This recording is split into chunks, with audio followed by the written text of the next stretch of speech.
Good morning, I'm Janine Zarnecki with the State Department's Bureau of Democracy, Human Rights, and Labor. This morning we're here in Montgomery County, Maryland at the Family Justice Center. I'd like to introduce you to Lieutenant Jordan Satinsky, who works in this program, and tell us a little bit about how you got involved and a little bit more about the Family Justice Center. Good morning, Janine. Thank you for having me. The Family Justice Center is a one-stop shop for domestic violence and sex assaults that occur in Montgomery County, Maryland. This is a unique model, as most of our, well, I should say, in previous times, victims would have to go to multiple different government and non-governmental agencies to tell their stories about their victimization. By bringing all the services to them in this facility, we've limited the number of times that victim has to retell that story, and that has lessened their re-victimization. Because if you think about it, every time a victim tells their story, they're now reliving that event.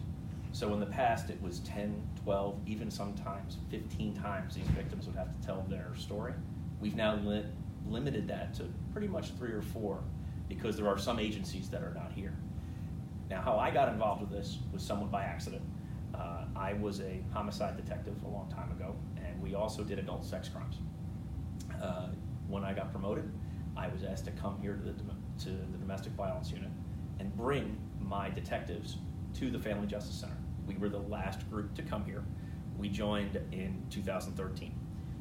The other agencies that are here that also have the primary focus of domestic violence and sex assault are the State's Attorney's Office for the county, as well as the Sheriff's Office and the Victim Advocacy Corps, which is here, as well as several religious-based and other allied non-governmental agencies that assist our victims to further themselves during the criminal process and after the criminal process. What we saw was, when we brought all the services here, these victims stay engaged. They stayed with us. We saw a higher arrest rate. We saw a higher prosecution rate. We saw basically the bad guy going to jail more often than we did before because of this. Now, I'll tell you, bringing all these governmental agencies together, it's not an easy task. I made a lot of mistakes doing it when I first brought them over.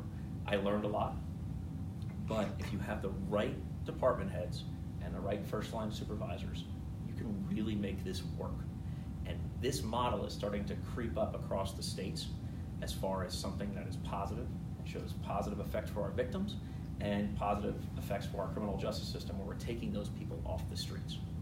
So again, I kind of got involved in this by accident, but once I started getting involved in it and realized the scope of the issue, it changed my mentality of how this area of criminal justice was looked at, and I took a lot of time to research and find best practices to make this place work forward. Now, I say me, but it wasn't just me. I had a lot of really good, and still do, really good detectives and civilian staff, as well as interagency collaboration that makes this work on a daily basis. Do we still make mistakes, each agency? Yes. Do we still have some problems every now and again, especially when it comes to communication? Yes, but it's lessened. In the past, your state's attorney would be in one building, your police would be in another building, your victim advocate would be in another building, and everybody had to call or email, for some older folks, fax, and you'd never hear back. Or if you did, it was all done through a method where it was one generation removed on the call, on the email. Now they share walls. They can't hide from one another, and that changed our working relationship with these agencies 110%. And I have detectives who work in other divisions that come here, and they're like, I can't believe Detective A sits next to Prosecutor B and shares a wall with the sheriff and the victim advocate. It's unheard of for them. That sounds great. I mean, it must be very difficult for the victims, just telling their story in the first place. Yes. So you've gone into some of the specifics, but yes. How do you actually engage the community in ways that they can actually tell their stories and will come to you? That's a great question. In the first place. So when this place first started, we did do a media blitz campaign, got it out there within Montgomery County that there were avenues for domestic violence victims to come on board and tell us their stories. And at first, we didn't have a lot of people show up. And that was fear of this place, fear of a different methodology for reporting, because you got to remember, most victims, when they report, they call the sheriff, they call the police, they call the prosecutor, and they deal with the one person. they don't deal with all these folks coming to them at one shot, and they're used to dealing with them in their home, not in a separate facility all the time. Here, we're asking them to come to us, and we'll bring everything to them. Now, not to say we won't go out for the emergent 911 call, something like that, but when it's something where they can come in and get all their services in one spot, we felt it was a better model. Once we got that out there through local media, interviews, we did a lot of community meetings. I spent my first year here, I think, every day in a community meeting, I feel like, all over the county. We started getting more people. And now we get about 15 to 20 people that come through that door every day.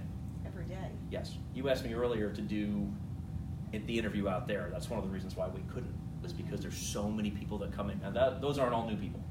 Okay. There are repeaters that come through the door. There are people who have scheduled things that occur. But when this place first opened, we didn't see very many at all. Now we see that many just every day. And now they're probably much more comfortable with the whole program. Much more comfortable. And it's gotten out there. We've done things like this.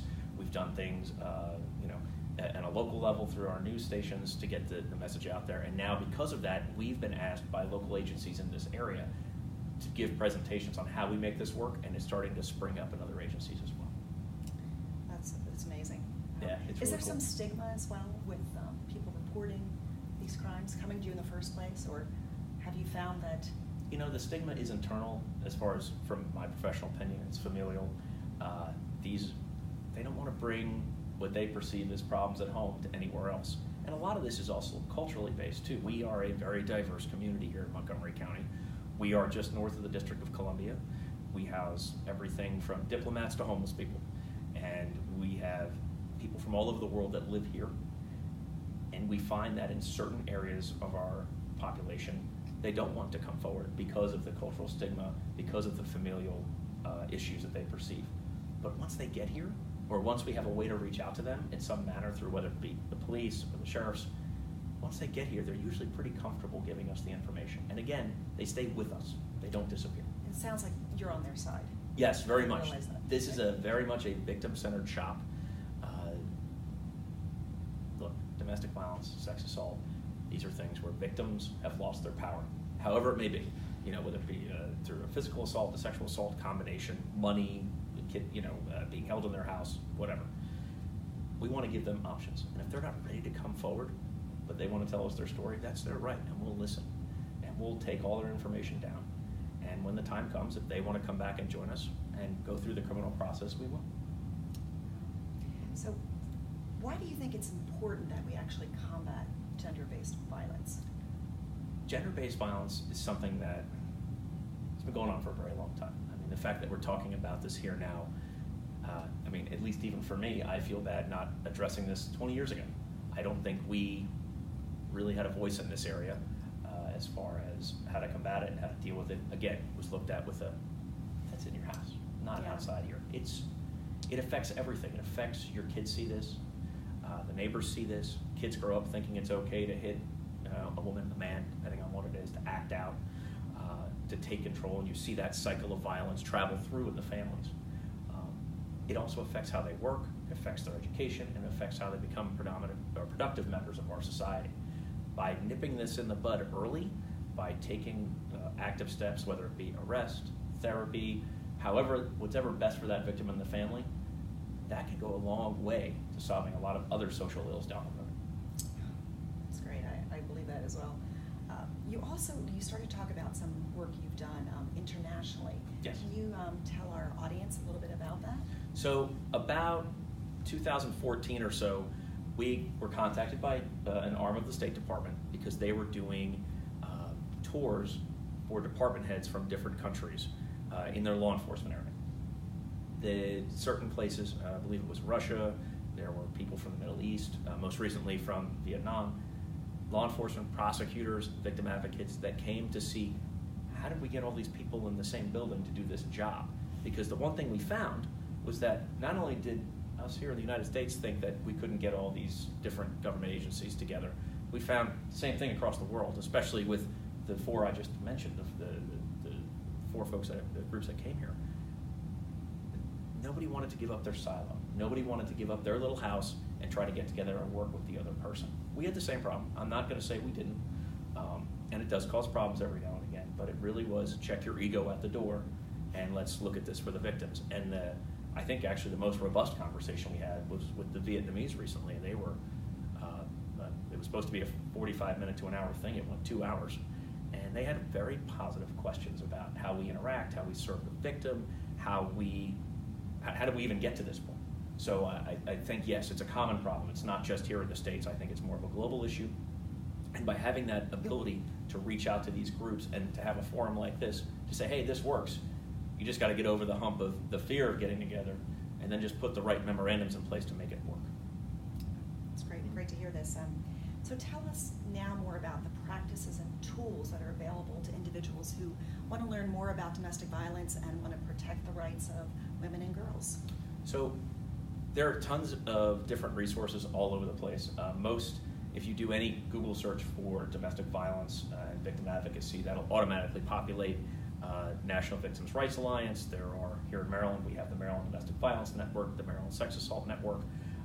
There are national groups that focus on, and Violence Against Women International, and Joyful Heart, that focus on these types of issues and have tons and tons of resources available one click away on the internet. And while, yes, they are tuned more towards the United States based on our laws, the basic concepts and ideas are there for how to set these things up. There's also I think it's called the Family Justice Center Foundation or Alliance, I can't remember. I think it's the foundation. And they have how to do this. And if people have questions about how to set this up, they're more than welcome to email me, and we'll get them whatever they need. We'll make sure to get our audience your contact information just in case we need that. Yeah. So is there anything else we need to know about this program that we didn't talk about that will be helpful? So I think... Or if you want to elaborate on some examples as well. Okay. On some of the work you've done. So one of the things that we found when we first started this building was initially set up for domestic violence, not for anything else. And you may have heard me talk earlier about sex assault. What we found was people come here and talk to our therapists and talk to our police officers or our state's attorneys and find out the victims will disclose, well, he beat me, he did X, he did Y, and then suddenly, somewhere in that statement, they'll say, oh, and he raped me or sexually assaulted me. But it's a one-off, kind of a side conversation. They were very interested in discussing the physical assault, where they may actually been bruised, cut, broken bone, whatever. But the sexual assault was more or less like, oh, it just happened. When we started to dig into it more, we realized, and we knew, but we didn't know the scope of it at the time, that most of the time these women, and some men, were also getting sexually assaulted and raped in these relationships. So what we did to kind of change how we focus on this here in the county, like I said earlier, we had a division that did both homicide and adult sex crimes. We brought all the sex crimes here. So the investigators here, we have a domestic violence side, we have a sex crime side.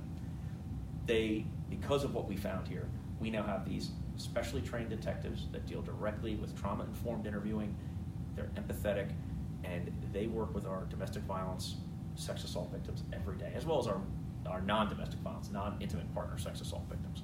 But we found because of this and having this togetherness here between the agencies, that victims were willing to give us more information than we ever had before. It was rare when I was an adult sex crimes detective that I ever heard anything about domestic violence from my victims. They would say, yeah, he raped me. That would be about it. Now, why would they talk to me like that? I don't know, but that's what I would get. But as time would go on, I learned through other avenues that they were also domestic violence victims. Here it was the opposite. They came here to tell us about domestic violence, then would be like, yeah, I got raped. And I'm not trying to belittle the action whatsoever. It's just they felt that was, and many of them we spoke to these victims, they felt, well, that's what happens. That was just their routine.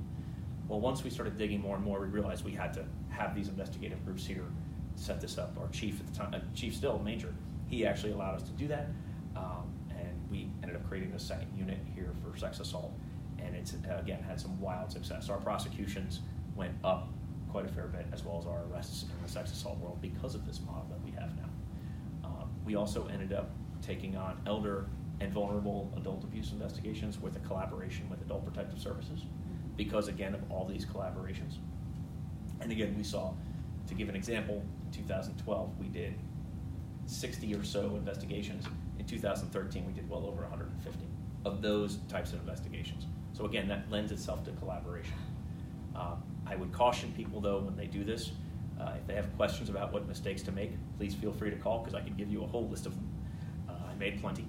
But I learned from every single one of them, as well as everyone else here. I say me, but there's a lot of learning that went on here. This is a big task.